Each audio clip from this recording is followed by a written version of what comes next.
I am Curran Bhatia, and this is Ask the Experts. We have a great show for you today. We had the Haney Abdullah press conference in New York City, and I was able to catch up with a lot of interesting fighters, a lot of interesting personalities in boxing, names you've heard of. First up, Zab Judah. Now, Zab Judah has had such a great career. He's fought everyone in the welterweight division. Most recently, though, he fought Cletus Selden, the Hebrew Hammer. That was in June of this year. And unfortunately for Zab, the fight did not go his way. But what was worse is that after the fight, Zab was taken to the hospital. He was in critical condition. He had a brain bleed, and there was reports that he was in a coma. But the good news is he's recovered. He's getting better every day. He's going to update us on exactly how he's doing, but he is in good spirits, and he's back to his normal self. And he's going to give us his thoughts on the current welterweight division. We're also going to chat, of course, about fighters' safety. This is obviously a topic that's very important to him since he just went through this. And his solution, actually, to make our sport safer is an interesting one. It could definitely work, but it would eliminate some of the top names in our sport. So you're going to want to hear that. Up next, Egis Klimas. He is the boxing manager to every Eastern European star you can think of. And those names include Sergey Kovalev, Lomachenko. These are fighters that are managed by the great Egis Klimas, and Egis is going to give us an exact update on what is going on about the fight that everyone wants to see. Sergey Kovalev versus Canelo Alvarez. That's been rumored for November 2nd. Egis is going to give us an update about what's going on there. Also, he's going to help target who Lomachenko is going to fight next. If you remember, Sergey Kovalev had the great win against Anthony Yarde recently, and then Lomachenko took out Luke Campbell in another great fight. So he's going to tell us who Lomachenko is going to fight next. After that, I'm talking to David Diamante. He's the ring announcer for The Zone, but he's so much more than a ring announcer. He is a boxing historian, and he's going to break down the history of boxing at Madison Square Garden. And we're going to talk about what is on the schedule that he is excited about, and that includes a full breakdown of Joshua Ruiz 2 and how he feels that rematch is going to go. And after that, I'm going to be speaking to always fair but firm Joe Cortez, Hall of Fame boxing referee. He's now in retirement. What has he been up to? He's actually serving as an advisor for Devin Haney, so I'm going to ask him about that. We're also going to talk about some bizarre endings in boxing. He was the referee for Mayweather versus Victor Ortiz, and there was a strange ending there. I'm going to get his take of what happened. He was in the ring for that. He was also in the ring for Foreman Moorer. We're going to talk about other great moments in his career. After that, I'll be speaking to Eric Kelly. Eric is the owner of South Box Gym. He's a boxing trainer. He's a boxing personality. He went viral years ago, but he's still been relevant and making headlines recently. He has some strong opinions, and among those, he does not like Anthony Joshua, and he went so far as to try to confront Anthony Joshua at his gym. Why? I asked him about that. He also is going to tell us why he's not a fan of Canelo. He's been outspoken against Canelo, and he's going to explain. And lastly, boxing and YouTube has been in the news. Logan Paul and KSI are prepping for their rematch. Their first fight did big numbers, and their second fight is actually going to be on The Zone. So I'm talking to another YouTuber who has a fight coming up. This time it's a boxing charity match, and that is Adam Saleh. He has a boxing charity match coming up on September 28th, and you'd be surprised to know that Adam is actually an undefeated amateur fighter. He was 13-0 in the amateurs, and we're going to talk to him about his preparation for his upcoming fight. He's being trained by Saddam Ali for that match, for the charity match, so we're going to talk to Adam Saleh. But without further ado, let's get to the first guest. I'm talking to the great Zab Judah. He was a star in the welterweight division for a long time. He's fought everyone in that division that you could possibly imagine. And the first thing I'm going to ask Zab is he officially going to hang it up? Like we said, after his most recent fight, there were health problems, health issues. Is he officially done? Is he going to hang it up? Let's get to my conversation with Zab Judah. I am Curran Bhatia, and let's ask the experts. This is Curran Bhatia. I'm here with Zab Judah. Zab, we saw you in the ring last in June.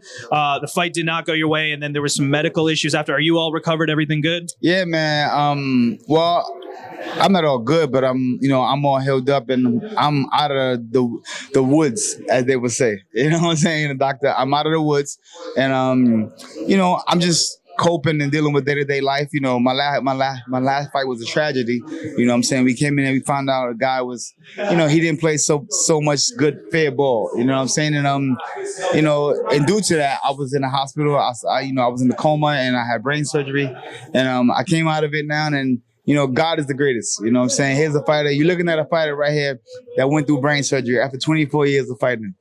God is the greatest. It's great that you're back together. You're speaking well. You seem well.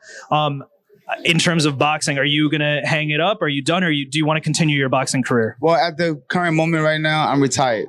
I'm done with boxing. I'm finished right now. Boxing been good to me. I've been good to boxing. I think 6-time champion of the world, 3 different weight classes. I fought the biggest and the best of our generation, our time. I mean, I had fun. You fought the best in the world, Mayweather, Mirkad, and we could go down the list. It's on and on, a who's who in the welterweight division. What was when you look back at your career, what was the top fight for you? What was the top moment for you? Well, every fight was very special and exciting to me. So I think that there's no fight that stands out more than another. But I think that, because every fight was a work in preparation, a toughness. And, I have some favorite fights. I mean, one of my favorites is going to St. Louis the second time and beating Corey Spinks. The most toughest fight I've been in was with Mickey Ward. The most hardest puncher I ever fought was Lucas Matiste. The most skillful fight I ever fought was, of course, Mayweather. You know what I'm saying? And hey, it goes on. You know what I'm saying? We always look back at those first 4 rounds against Mayweather. You had him figured out there. Did you feel that in the beginning, that the momentum was all in your favor in the beginning of that fight? Well, I mean, me and Floyd knew each other from young. You know what I'm saying? So he knew me. I knew him. He knew my weaknesses. He was waiting for me to get tired. You know what I'm saying? I knew that early. If I catch him good, I could put him to sleep. You know what I'm saying? And, I mean, listen, it was fun. I mean, you know what I'm saying? At the end of the day, that's my brother. I wish him well. He wishes me well. And, sky's the limit and God is the greatest. And the moment where you kind of pushed him, you knocked him back a little bit, his glove may have touched the canvas. Do you think that should have been a knockdown in that fight? Well, myself and the rest of the world, and I think yourself too, agree that was a knockdown. You know what I'm saying? But of course, we didn't get the just due on record. But you know what I'm saying? As long as the people eyes see it, you can never fool the people. You know what I'm saying? So I'm 100% excited and happy for that kind of situation. And the rest of that fight, did he make the adjustments there? Was he able to make the adjustments in that fight? Yeah. Inside the fight, he done great. At the end of the fight, he picked up well and turned it around, and he did his thing. You know what I'm saying? When you look at the welterweight division now, obviously we had Manny Pacquiao, Keith Thurman was a great fight. We have Spence Porter coming up. It's still a red hot division, just like it was when you were active in your prime as well. What do you make of the division right now? Who's on the top of your list right now in the welterweight division? Right now, the division is hot, man. Earl Spence, Terrence Crawford, you know what I'm saying, are the 2 elite. I think that in my book, I give number 1, they got to split it because they both my boys. I love them both, and they both southpaws. And I say that they should split the number 1 thing, and then everybody else is under them. When you look back at your great career, like we talked about, you had so many good wins and a few losses as well. Is there any regrets? Anything you look back at you would have done differently? Nah, nothing different that I would have ever done with my career, because if I change one thing, then I gotta change everything. You know what I'm saying? So the way the cookie crumbled was the way it was supposed to go. You know what I'm saying? I had fun. And by the way, I ate the whole cookie and I had fun. You absolutely did. And last question, we talked about what happened to you after your last fight, and fighter safety has been in the news. What can we do with our sport to make it safer? What do you think, as someone who's been in so many great fights, what do you think we could do to make our sport safer? Well, I'm campaigning right now. I'm all for fighter safety right now. And, I think that all fighters that's taking illegal banned substance, they should be thrown out of boxing. They should never be able to be allowed to compete and touch boxing gloves again. If you cannot beat a man with your own skills, then get out of the sport. You know what I'm saying? It's not fair for people that use these enhancements to try to make themselves Superman. You know what I'm saying? I mean, this is me standing here. I went through brain surgery. I could have died. There was 3 other fighters, I want to say rest in peace, that passed away after me with the same situation. So I could have passed away from the situation. So me, I'm a number 1, the spokesman for clean boxing today. So are you saying fighters who have a one-time drug test, like a Canelo or a Jarrell Big Baby Miller, are you saying they shouldn't be allowed to fight again? No. Hands off. Especially when you get tested and your level of PEDs is so high. That's bullshit. You should be banned from boxing and never be allowed to put on boxing gloves ever again. The 1 strike you're out rule. 1 strike is out. That's right. Because it's not fair. Zab Judah, I'm glad you're here. I'm glad your spirit's up, and I'm glad you're recovering from your last fight. And if it is the end, wish you all the best in retirement. Thank you very much. I appreciate it. That was Brooklyn's own Zab Judah, and someone who just went through what he went through in terms of losing a fight and then going to the hospital. You can't really argue if he wants to have stricter policies against PED use. He wants the sport to be safer, and he is someone who actually laces up the gloves, risks his life every single time. And let's hope that some of these policies do come into effect and we can make our sport safer. Up next, Egis Klimas. Egis is the boxing manager to every Eastern European star, it seems like. If you are an Eastern European fighter in this sport, you are most likely managed by Egis Klimas, and that includes Sergey Kovalev. And why is that relevant right now? Well, everyone wants to see Kovalev versus Canelo. It's been rumored for November 2nd. I caught up with Egis Klimas and I asked him, what is the status on that fight, Kovalev versus Canelo? This is Curran Bhatia. We're at the Haney Abdullah press conference in New York City here with manager Egis Klimas. Egis, you managed Sergey Kovalev in his big win against Anthony Yarde. What was that win like for you? Obviously, Sergey had to get through some tough rounds there to make that win happen. That was a pretty good fight. That was a tough fight. We did. He did very good. He did very well. Actually got a little bit caught in the 8th round, but knew how to behave and knew how to come back. And experience against a youth showed, who's a man that evening. He showed he was a man. So obviously the question is, who is next? Everyone's talking about Canelo. Is that fight going to happen on November 2nd? It's in the works. I know for sure it's in the works, and everybody's working hard to get that fight happen because I know fans will very like that fight.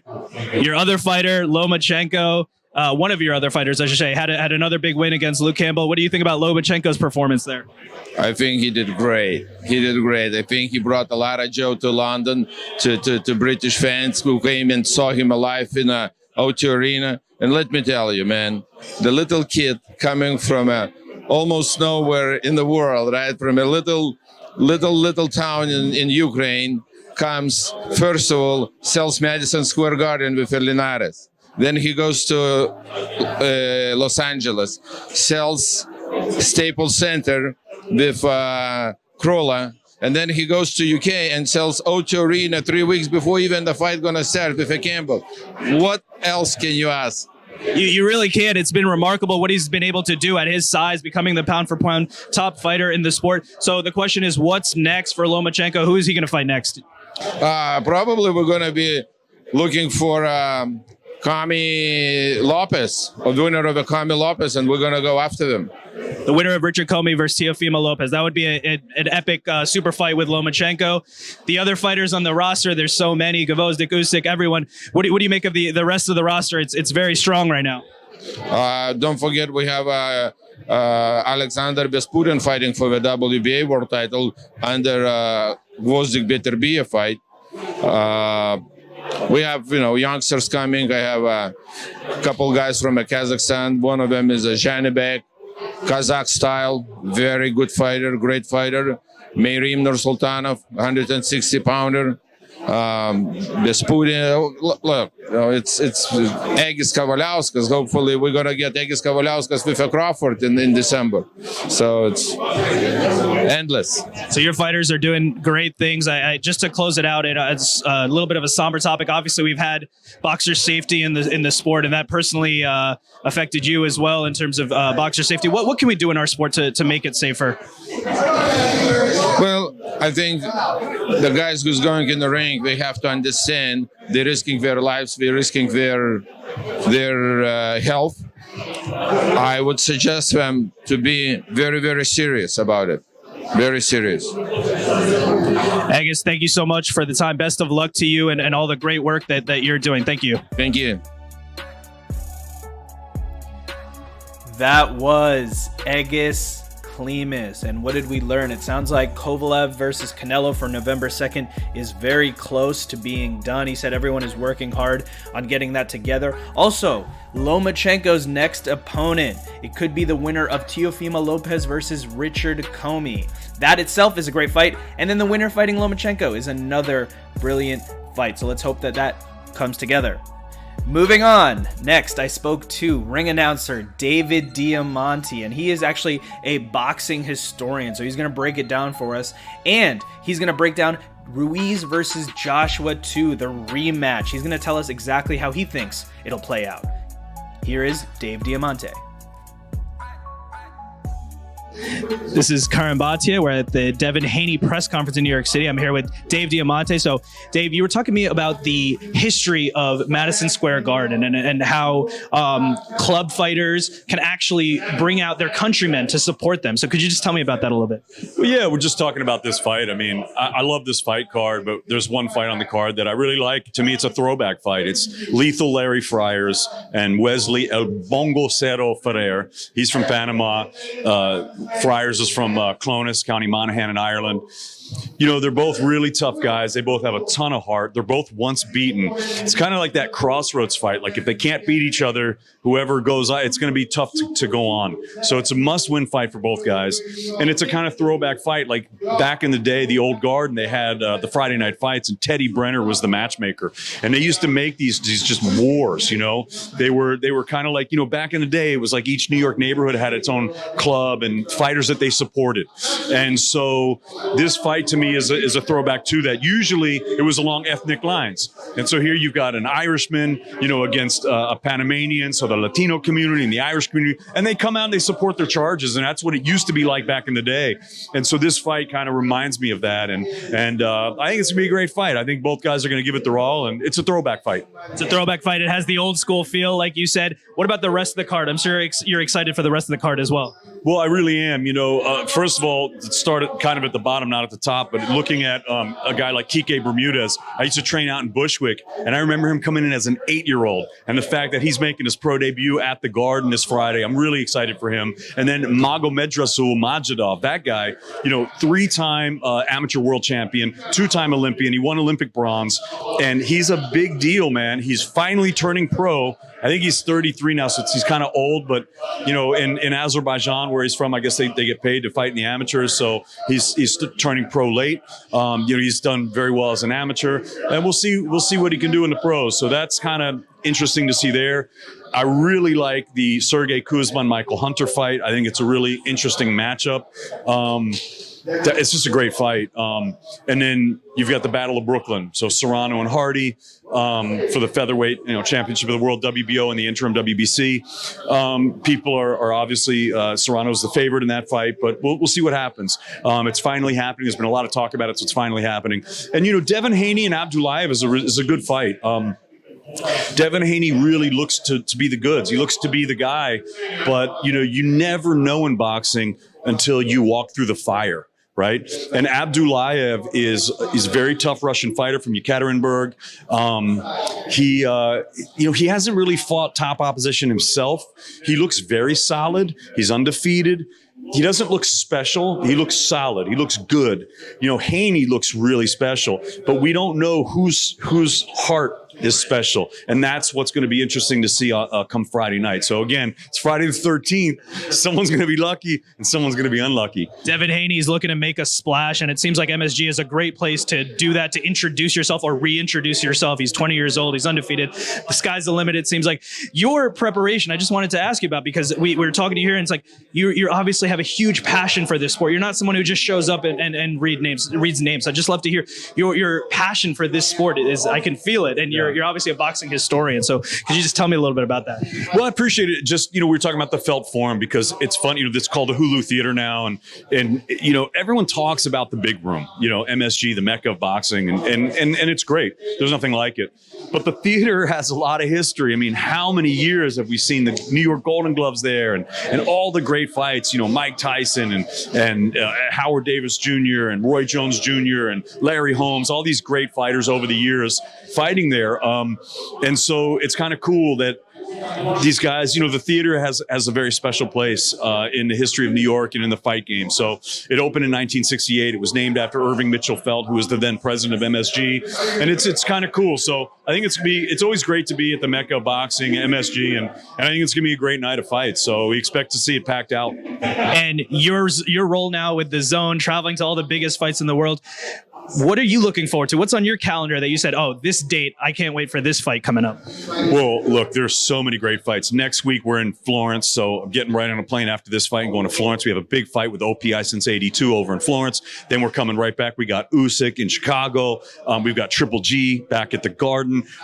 Look, December 7th, Saudi Arabia, the rematch. Anthony Joshua and Andy Ruiz, or Andy Ruiz versus Anthony Joshua. Let me say that correctly because Andy Ruiz is the A side now.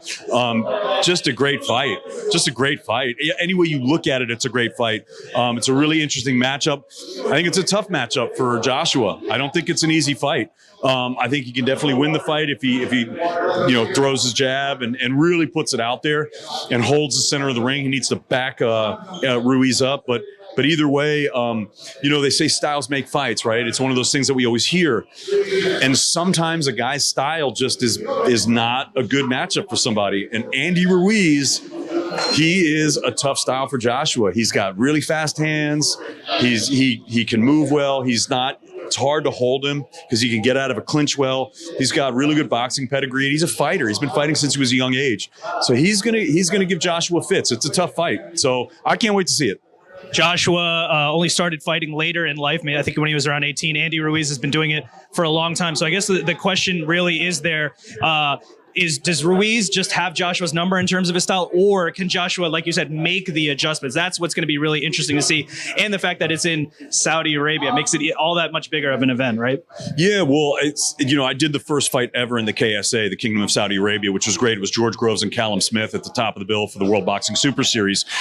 Great fight. The fans came out, and even though a lot of them didn't know what they were watching, they did because it's fighting. It's primal. They got it. It was great, actually. In fact, there were a couple lulls. They were booing. I was like, yeah. And then they picked up and they were cheering. I was like, this is like a New York crowd. I mean, it was great. They instinctively knew what to do. So hats off to those fans. I think they're going to come out. Of course, you're going to get some people coming from the States. You're going to get some people coming from Mexico. You're going to get some people coming from the UK. So I think it's going to be a big night out in Diriyah. So that's a great kind of massive stage to have, in the vein of the Thrilla in Manila, the Rumble in the Jungle. But the actual fight, can Joshua make the adjustments? I think that's what's so interesting about this sport. We don't know. And, yes, it is true that Andy Ruiz started boxing at 6 years old. Anthony Joshua started boxing much later. But that doesn't tell the whole story. There's a lot of other stories to tell. I mean, the size, the power. Look at Lennox Lewis. Look at Vladimir Klitschko. Double jab, right hand. Double jab, right hand. It's not science. It's a sweet science. It's how it's done, and there are certain things that he needs to do to make adjustments. He's got to be stiff with it. You cannot let this guy bully you, but Andy Ruiz is the type of guy, he doesn't like to be bullied. Talk to him, talk to his dad. He'll tell you that. He doesn't like to be bullied. So he doesn't want to be pushed back. That's what you got to do. Get a guy out of his comfort zone. It's going to be very interesting. Look, I'm not Rob McCracken. That's his job. He's going to do it. I have faith in those guys to do what they need to do. But again, you got Manny Robles on this side. That's another part of the matchup is the trainers. This is a great fight. So who knows? We don't know. The world the world is waiting to see it. It's going to be great. That's going to be a tough job for Rob McCracken. That's a tough assignment to have to help train for the rematch. So just to close it out, we know that we can see you on The Zone. Where else can people find you? I know you got other interests, the Cigar Lounge and everything, all the great stuff you're doing. So where can people find you? It's just on my Instagram at David Diamante, and we're on DAZN, of course, and we're on Sky Sports, and we're all around the world. So we're doing it. We're having fun, doing a lot of fights, and appreciate all the support. And keep watching the boxing, guys. David Diamante, thank you so much for the time. David Diamante dropping some knowledge there. Always great to speak with him. Up next, I caught up with Joe Cortez, Mr. Fair but Firm. He is a Hall of Fame boxing referee. He was in the ring, the third man in the ring for some of the biggest fights of all time. And I pressed him on a couple of those, some of those endings, what happened there. We talked about that. We talked about his current role in boxing. He's actually an advisor now to Devin Haney. And we're going to just catch up with him and see what he's been up to since retiring. This is Curran Bhatia. We're at the Haney Abdullah press conference in New York City. I'm here with Joe Cortez, always fair but firm. Joe, tell us what you've been up to. You obviously retired as being a referee. You refereed some of the biggest boxing matches of all time. What are you up to now? Well, I've been an advisor for Devin Haney's team for a little over a year now, and we're looking forward to the fight Saturday night here in Madison Square Garden for the WBC Interim Lightweight Championship. We're looking forward to go home with a nice belt. And your role as an advisor, what do you do with Devin, and what else do you do in boxing? I'm sure you're staying very involved in the sport. Yeah, I'm very much involved with my own show, the Fair for Firm Show on Facebook and all social media platforms. And with the Haney team, I'm an advisor. I look over everything, making sure that everything is correct during the fight time, especially with the commissions, with the sanctioning bodies, making sure we're all on the same page with the rules, because some rules apply differently in different states, different countries. So we want to make sure the officials that night know exactly what they're doing to make sure that there are no mishaps. We don't lose a title because of a fault of a referee who didn't take points when he was supposed to, or enforce the rules the way he's supposed to. But first and foremost, watching out for the safety of the fighters. So you can kind of protect him in that way. Obviously, he wants to make a splash. He's a rising star in our sport, 20 years old, undefeated. This fight in Madison Square Garden, is this going to be a springboard for him to kind of make a splash in the sport? It'd definitely be a good platform for him to get off on, because I know Devin, he was about 10 years old. And I told his father back then, this kid's going to go places in the future with the style he had back then. And look where he's at now today at the age of 20, with a 20-0 record, 14 big knockouts. I mean, he's a very promising fighter. He stands to be one of the best in the future of boxing. So I just want to ask you about your great career. You refs the biggest fights in boxing. I'm sure you get this question a lot, but the biggest fight that you ref for your personal experience, what was the biggest event? And I've been close to 200 World Championship fights that I refereed. So many I can pick out of, but some that really stand out maybe because it was the beginning of my career. But one of the great ones, Roberto Duran, when he beat Iran Barkley for the middleweight championship in Atlantic City. That was one of them. And of course, doing refereeing Julio Cesar Chavez on 6 occasions. One of them was against Oscar De La Hoya. And the other one was him fighting Greg Haugen in Mexico City with 136,000 fans. And George Foreman knocking out Michael Moore for the heavyweight championship of the world was a big one. And so many that I refereed throughout the year: Manny Pacquiao, Floyd Mayweather, Sugar Ray Leonard, you name them all. I've done them all. You've done them all. And you mentioned George Foreman versus Michael Moore. So were you as shocked as everyone else as that fight was unfolding and Foreman was finding that right hand and was able to land it? Were you shocked? Well, it was a surprising shot that he hit him with that right hand. I mean, it was like he was losing just about every round. And then you never give up on the puncher. The puncher has the puncher's chance. Foreman definitely had a good punch. And I was kind of surprised that he nailed him with a short right hand and put him down. I thought maybe he would get up, but when out the count of 6, I said, this sucker's not getting up. And that was one of the biggest upsets in boxing history in the heavyweight division. That was a crazy fight, and he kind of kept moving him closer and closer and finally landed the shot. And at 46 years old, that was unbelievable. The other fight I wanted to ask you about, I'm sure you get this question a lot as well, Mayweather versus Ortiz. It was a kind of a bizarre ending. Ortiz going for headbutts, and then Mayweather, they're kind of hugging, and Mayweather hits him when Ortiz wasn't looking. What do you make of the end of that fight? Well, we told the fighter that Ortiz and I are good friends, and we've had good conversations. He tells me all the time, Joe, I apologize for what I did that night. He says, I should have protected myself at all times, because that's the name of the game. Fighters, he said, we sure know we got to protect ourselves at all times. But Larry Merchant said it best. It was a legal sucker punch.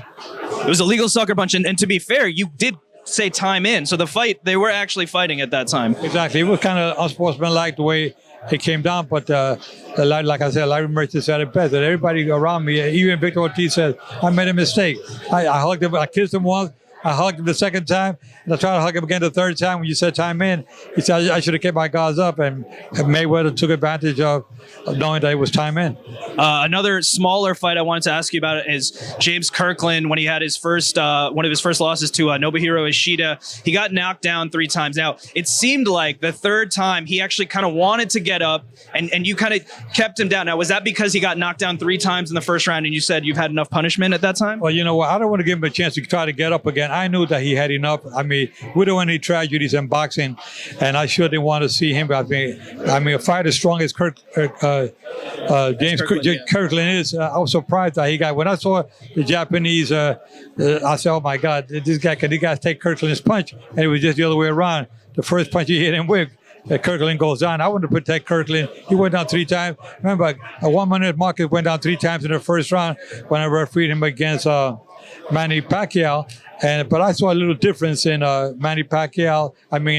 Juan Marquez, when he went down the third time, he was still fresh. He looked bright, alert. He didn't go down as bad as Kirkland did. So that's why I let that fight continue. Had I stopped that fight 2, 3, and 4 would have never happened. So I think that I made the right call that night. But with James Kirkland, I made the right call there to protect him. Against Marquez, you certainly made Pacquiao Marquez. You certainly made the right call. Now, it was only a judge's scoring error that actually led to the draw. That should have actually been Pacquiao getting the win for that fight. And like you said, we don't even know what would have happened. So it's very interesting. You talked about fighter safety, and I wanted to ask you about that. Obviously, that's been in the news. We had the unfortunate deaths in the sport recently. What do you think about fighter safety, and what can be done to improve our sport so that we don't have these tragic situations? Well, one thing is we got to train the trainers. You got to make sure the trainers can stay with their fighters and know exactly where the weight is at. They're having a problem with trying to make the weight. They dry themselves out, dehydrate so much, and there's not enough fluid in their body. That means that but they're more prone to get hurt because they're losing too much weight. That's why the WBC has created a program where you got to monitor their weight loss program as you go. They don't want you losing 10, 15 pounds in the last few days. They want you, if you're going to lose it gradually within a 2 or 3 month period, but not so quick. So we're trying to protect the fighter and, of course, trying to educate the referees when to stop a fight. I'd rather stop a fight a punch too soon than a punch too late. Joe Cortez, thank you so much for the time. Thank you for what you're doing in the sport, and best of luck to you. Thank you very much. That was Joe Cortez, who had one of the best seats in the house for the biggest boxing matches of all time, and it was great to speak with him. Moving on, talking to Eric Kelly. He's the owner of South Box Gym. He's a boxing trainer. You've seen him on YouTube. He has very strong opinions, and I'm going to ask him about a few of those. One of them being why he does not like Canelo. He's been outspoken about Canelo Alvarez. And he talks about Anthony Joshua. He actually tried to confront Anthony Joshua. He went all the way to his gym to confront him. So I asked him what was going on there. What was that about? Without further ado, here is Eric Kelly. This is Curran Bhatia. We're at the Haney Abdulov press conference in New York City. I'm standing here with Eric Kelly. So Eric, we all know you went viral back in the day for training. So tell me, what has life been like since then, since blowing up? Wow, life has been interesting, real interesting. It's a roller coaster. You know what I mean? I don't think that no matter how up you are in life, everyone goes through their shit. You know what I'm saying? So I done went through problems. I done been up. I done been down. Right now, I'm doing pretty good. I'm coasting. I opened South Box Gym a couple years ago, and it's located in the South Bronx. And the gym is doing amazing. I got a couple hundred members, and I got a lot of fighters, amateurs, professionals. I got Peter Dobson, and Peter Dobson just recently won a big fight on the Manny Pacquiao Keith Thurman undercard in Las Vegas for the undefeated Golden Boy fighter, and they traded knockdowns, but when Peter knocked him down, he didn't get up. You know what I mean? So Peter Dobson's undefeated professional out of South Box. I got Christian Otero, amateur, doing this thing. Thomas Boswain, amateur, doing this thing. I got a lot of top boxers in South Box Gym, and I'm proud of them all. You know, they're making the gym great. Boxing as a whole has been doing amazing in 2019. Well, that's what I want to get your thoughts on, because I'm glad that you're doing well training now. Yes, there was a segment that we saw online about Canelo, and they rolled up on you because you've been, I guess, labeled as a Canelo hater. Do you not like Canelo? I don't like him. And what do you not like about Canelo? Because the reason why, because his career has been so perfectly orchestrated from since he's been a champion. He had a perfectly orchestrated career. Like, he fought, I think, Ryan Rose or Matthew Hatton, someone like that, for the WBC Super. He beat both those guys on the way up. Yeah. But that was for a title, WBC title. The Matthew Hatton fight was. Yep, it was for a welterweight title. Yeah. Meanwhile, super welterweight. Meanwhile, those guys were never eligible for a title shot. And then you got the fights against I give him props for the Mayweather obviously fight, Lara fight, Trout fight. I give him props for the Cotto fight, but then he fight Josecito Lopez. And Lopez was a 140. The fight before he fought Canelo at 154, he was a 140. The fight before Amir Khan fought Canelo at 160, he was 47. You understand what I'm saying? So your beef is the weights that he's making these guys fight at. So if you look at the Matthew Hatton fight, you're right. It was actually a 154 title, but Hatton was a welterweight fighter, right? So and he made him come up to get the title. So your issue has been the weight classes and then the opponents and the selection. It's always an asterisk next to a lot of Canelo's opponents and people he's faced in the ring. You know what I'm saying? Cotto was older. You know, Trout was a good win. Lara was a good fight. You know what I'm saying? Mayweather was a good fight, you know? Like, he fought James Kirkland. James Kirkland hadn't fought in 2 years. No tune-up fight Canelo. He hadn't fought in 2 years. That's a mass promotion. 50 Cent need to get some money back, so here, fight this motherfucker. Right. You know, no. Oh, yeah. That's how it goes. So do you give him credit, though, for the wins, the big wins? So fighting Golovkin, they were close fights. Yep. But he still, no matter what, he held his own. And even if you think he lost, they were close fights, and he really held his own against the top fighter. So do you give him credit there? Yeah, 200%. Okay. He really held his own. A lot of times he looked great in there. Yeah. He looked great in there with the upper body movement, digging the body, making a mess, making a pain, taking Triple G shots. Who takes Triple G shots? Then the Danny Jacobs win. You gotta give him a lot of credit for those wins. So would you say recently you're liking the way he's trending in terms of the fights he's getting, and you're liking what he's doing recently? In the past couple years, yeah. You know what I'm saying? But meanwhile, the Rocky Fielding fight, you know what I'm saying? But I can't get mad because he fought Triple G a few times. He fought Danny Jacobs, you know what I'm saying? And so he fought the Rocky Fielding. All right, take an easy fight. And I want to ask you about a couple other fighters, but last thing about Canelo. When you heard about the tainted meat and the suspension he had, what'd you make of that? Any other fighter that failed 2 drug tests in a week, the A and the B, the fight is off forever. You lose your ranking. The title strip.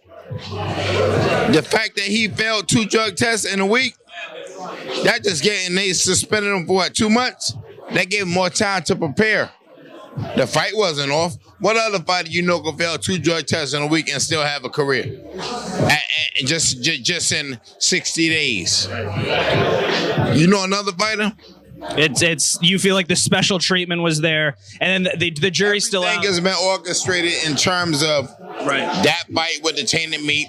How, like, dude, you Canelo Alvarez, you the biggest star in Mexico. You don't get the same fucking food we get from Key Food. You get the best thing they got out. His trainer was a butcher.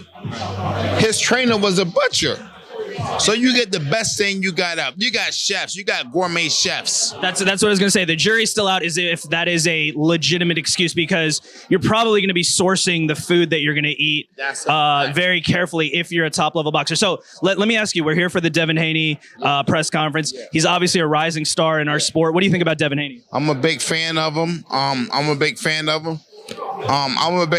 what I've heard about him.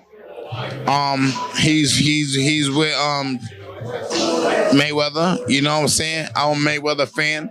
I like things that come out. I like fighters that come out of Mayweather's camp. Not all of them, but a lot of them.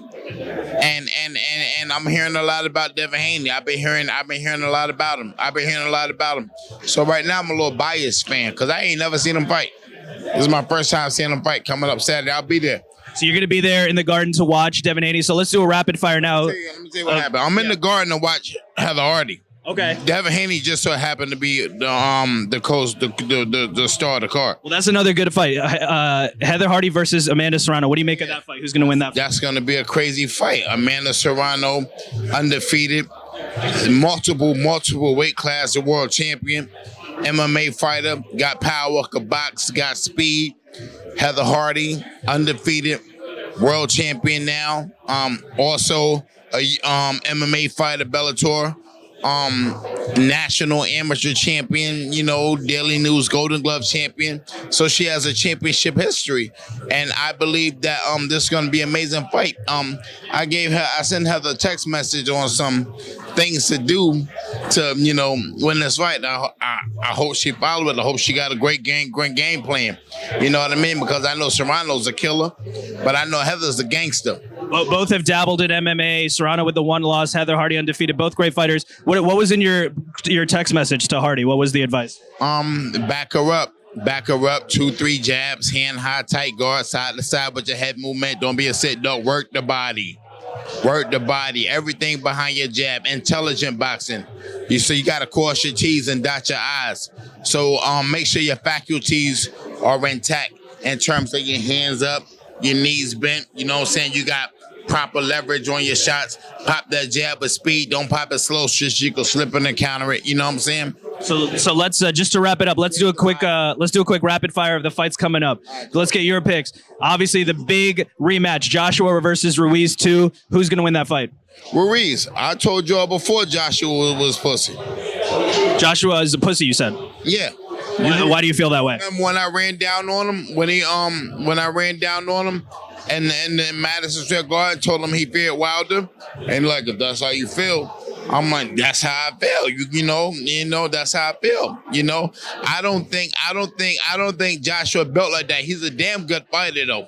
He's a damn good fighter. Size, you know, Olympic gold medalist. You can't take nothing away from him. I went to his gym, Finchley's. I went to his gym in London earlier this year because he had posted something saying he would have smacked me or something like that.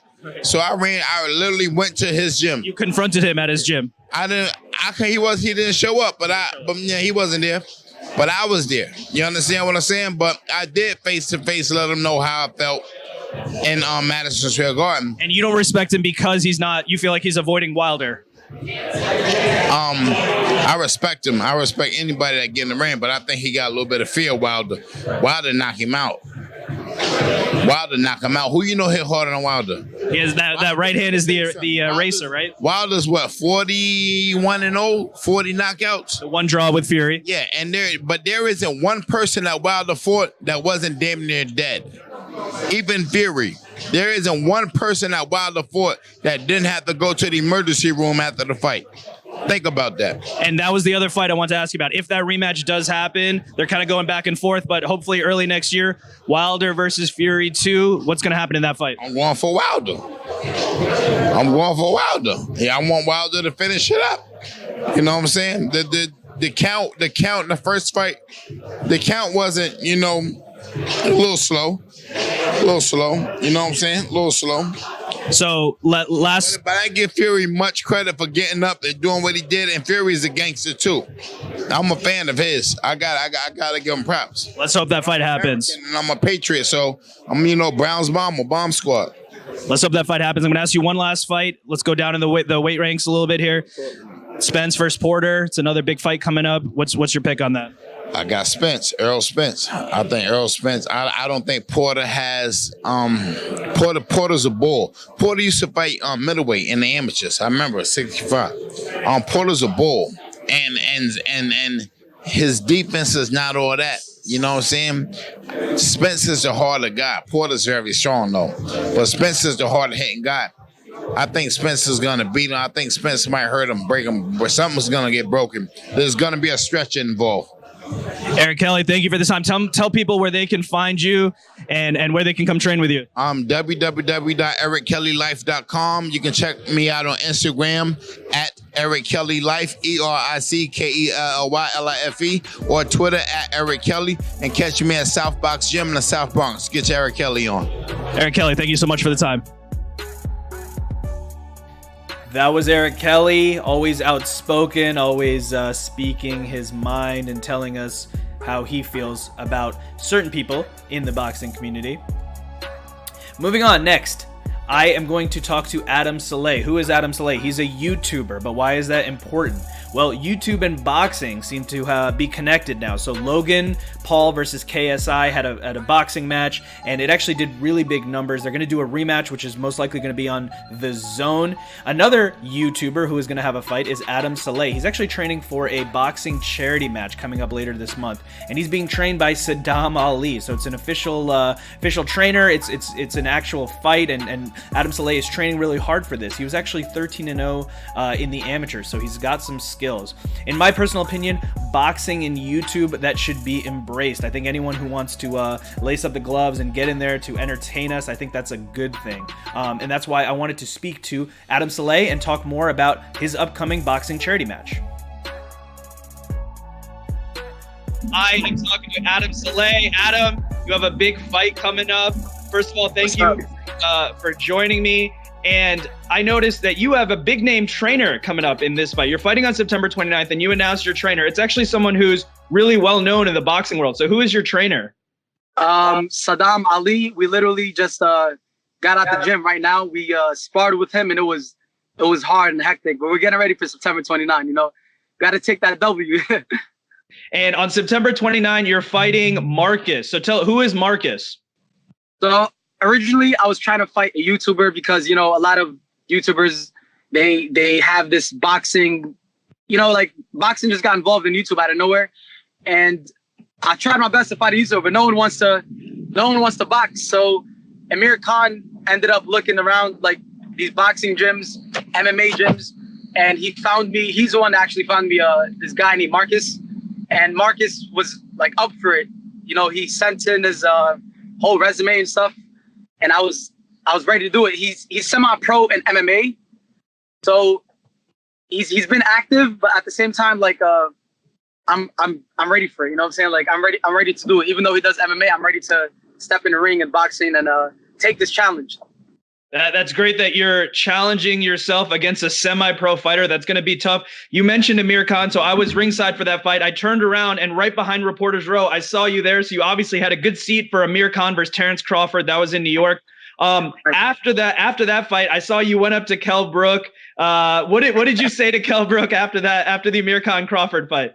I saw Kell Brook. You know, he was trying to act all tough. You know, thinking like, oh, you know, like, I'm here, you know, I'll take Amir Khan. I'm going up to him like, bro, you came from the UK all the way to America just to, you know, celebrate someone's loss. So I didn't like that he was doing that. So I took the camera and I was like, yo, Amir Khan, I was trolling him. You know, I was just like, Amir Khan will beat your butt. And he got really like emotional and stuff because, you know, I guess it's true. Yo, Kell Brook, Amir Khan gonna knock you out. He gonna knock you out. You ain't about that mess. Amir Khan in 5 rounds. She gonna beat you 5 rounds, man. Shit about boxing. Well, I know a lot about boxing, man. I said Amir Khan in 5 rounds. He'll beat Kell Brook. And he didn't have some kind words for you, right? He kind of cursed you out a little bit there. Yeah, he told me to shut the fuck up, but it's all good. You know, it's all right. I wanted him to get mad. I was just trolling him because I just didn't like how someone celebrates someone's loss. You shouldn't be celebrating someone's loss. And obviously you are someone that always speaks your mind. And I think that's great. So when that end of that fight happened, I know you were watching Crawford and Khan. What did you think about the end of that fight, the way it ended there? I think the fight was going amazing. Like it was just getting started, but then that low blow, like no one knows how it feels other than Amir Khan, you know? So I think he made a right decision. You know, why risk your life? You know, why risk continuing on going if you're injured? You know, if you're injured, don't go. Why risk your whole life? I think it's smart. You know, you got kids, you got a wife to go back to. Don't risk your life doing that. You know, hit low. I seen it. He did get hit low. A lot of people obviously going to use the excuse saying he doesn't want to fight this and that, but I can't say much. Anyways, he's the only one that knows what it feels.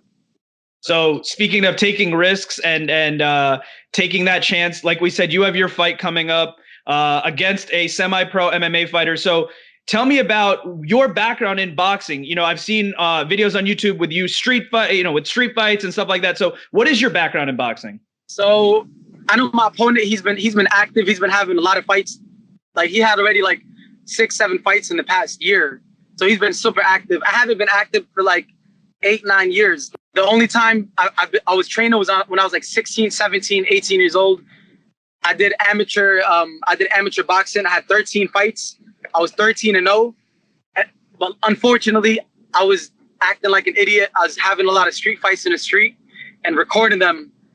And, you know, a lot of them went online. They went on these sites called World Star Hip Hop. You know, when you hang out with the wrong crew, you start fighting in the street. And 9 years later, I'm ready to come back and make a statement on September 29th. Like, this guy's already talking a lot of crap, and I'm here to literally make a statement. I don't care. Like, I'm not here to make friends September 29th. I'm here to knock this dude out and to make a statement to the next person that I want to fight. Because all these YouTubers thinking they have, you know, KSI, Logan Paul, they think like they have this boxing champ, this boxing belt. But I want to take it away from them. I want to show them that I'm the YouTube boxing champ. It's not surprising to me that you were 13-0 in the amateurs, because I saw you hitting mitts with Saddam Ali, and you had the form there. You were hitting the mitts really well. Tell me, what has Saddam Ali been training with you? What has he been teaching you? I don't want to say much. But Saddam Ali has been he's been watching a lot of videos of my opponent, and he's been teaching me. He's been, sorry about that, we're in New York. No worries. He's teaching me a lot to, whenever you're moving backwards, you got to throw punches when you're moving back. You know, don't just defend yourself while moving back. Still throw punches while you're moving back. I'm aim for body. You know, a lot of people, they just aim for the head. You know, go in for body shots. He's been teaching me a lot. Like, the first day when I was with him, when he was coaching me, I learned more that day than I've ever did my whole life.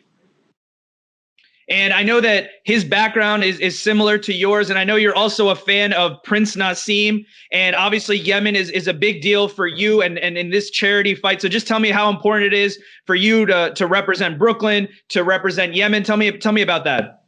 The main thing is, for this fight, like, we're not doing it for money at all. Like, this is not like what KSI and Logan are doing. Their fight, I feel like they're just doing it to cash money in their pocket, which is reasonable because all the boxers out there, they try to make money off of it. But the thing is, KSI and Logan, they're not professional. Why have a fight and try to make money? What we're doing here, we're doing it for charity with the Amir Khan Foundation. Amir Khan is going to be hosting it with the Amir Khan Foundation for Yemen, for my country where I'm from.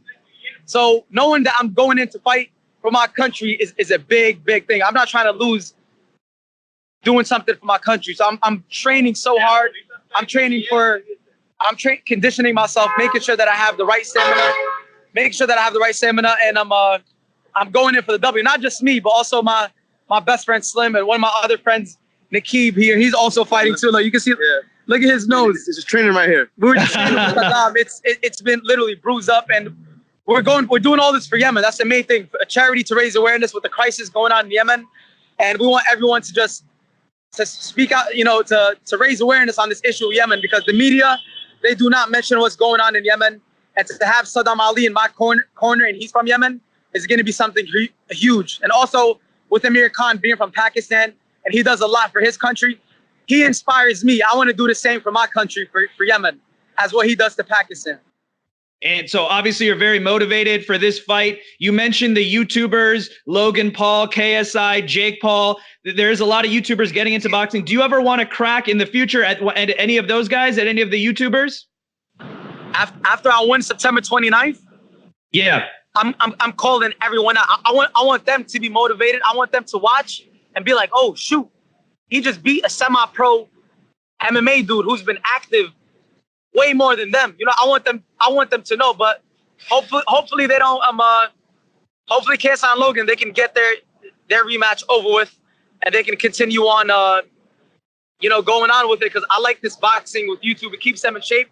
But the thing is, you know, Jake Paul, Logan, KSI, they have too much of egos. You know, like I feel like they feel like if I beat them, it's gonna be really bad for them. Like, oh, why would someone, you know, with less followers with them, someone who's shorter, someone who weighs less, beating them, that would look bad, you know? But if Logan beats KSI, that won't look bad for KSI because he's heavier than him, he's taller, he has more followers, so it's a good look. But if someone shorter and weighs less beats KSI, I'm just giving an example, that would be bad. You get me? Imagine me losing someone smaller than me. Right. That would be really bad for me instead of me losing someone bigger than me. Right. Do you get me? So that's what I just feel. I feel like it's an ego thing. But after this fight, I'm gonna make a statement. We're gonna show them how big this fight is gonna be, and it's all for charity. So I'm gonna make this. I'm gonna make sure I do it in fashion. Like the stuff that I'm saying right now, I know I'm saying it out of motivation, but I'm gonna make sure I do it in fashion and make a whole statement for September 29th, so they can. I want them to want to give them a reason to come in and be like, okay, I actually want to fight Adam. I need to work my way in to go in there, you know? My bad. We're in Brooklyn right now, so it's a little loud. No worries, man. And so last question. You're obviously motivated. You want to make a statement, like you said. Give us a prediction. What can the fans expect? Are you gonna knock this guy out? And what round are you gonna knock him out? Give us a prediction. It's 6 rounds. My prediction, I'm gonna knock him out. Like, I'm going for a knockout. That's what I always do in my fights. But I'm gonna play with him first few rounds. My dad wants me to knock him out in the 3rd round, so I'm gonna try round 3. If not round 3, definitely 4th or 5th round. It's not going 6 rounds. I'm letting you know now. It's not gonna go 6 rounds at all. Adam Saleh, thank you so much for the time. Best of luck in your charity match. I'm sure we'll be talking to you hopefully before or after the fight. Best of luck, and we'll be watching. I appreciate it. I hope I see you soon. You're in New York, man. I'll see you soon, all right? That was Adam Saleh, and that brings us to the end of our show for today. I want to thank all my guests: Zab, Judah, Egis, Klimas, David Diamante, Joe Cortez, Eric Kelly, and Adam Saleh. It was great speaking to all these guys, and I hope that this was an interesting show with different perspectives, different interesting voices in boxing. If you like what we are doing, please subscribe on iTunes and leave a review. Ask the Experts podcast with Curran Bhatia. If you want to follow me, my personal accounts on Instagram and Twitter are at Curran Bhatia, at CurranBhatia. If you want to follow the show on Twitter, it's at ATE_podcast. That's ATE_podcast. If you want to email the show, you can email us at AskTheExpertsPod@gmail.com. Thank you once again for listening. I hope to hear from you soon. This is Curran Bhatia signing off for Ask the Experts.